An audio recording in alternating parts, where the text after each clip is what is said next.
55 kilo ng hinihinalang shabu na may street value na 275 million pesos ang nasamsam ng NCRP o RAID sa buy-bust operation sa isang exclusive village sa Muntinlupa City kaninang madaling araw.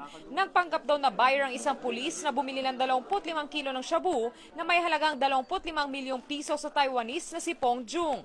Pero matapos magkaabutan ng pera at droga at pasukin ng mga pulis ang bahay, dito na diskubre na isa pala itong mini shabu laboratory. Inaresto rin ng mga Taiwanese na sina Chen Humin at Eugene Chong.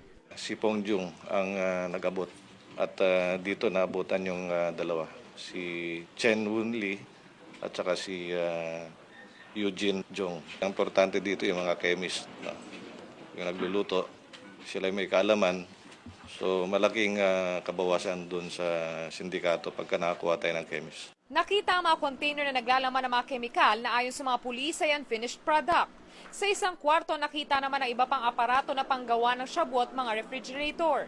Sa ikalawang palapag na diskubre ang karagdagang 30 kilo ng hinihinalang shabu kasama ng timbangan, plastic, embudo at gloves na ginagamit sa pagre-repack. Posible raw na 5 hanggang 10 kilo ng shabu ang kayang gawin sa mini shabu laboratory kada araw.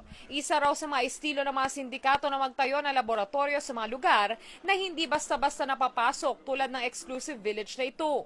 May mga pera, so pwede sila mag-rent ng mga magandang lugar, bahay, para hindi ma-disclose yung kanilang operation. Agad dinala sa crime laboratory ang lahat ng mga nakuha sa mini shabu lab upang masuri ang iba pang kemikal na naroon. Ikinulong naman sa Camp Bagong Diwa ang 3 Taiwanese na maharap sa kasong paglabag sa Comprehensive Dangerous Drugs Act of 2002. Von Aquino, Nakatutok, 24 Oras.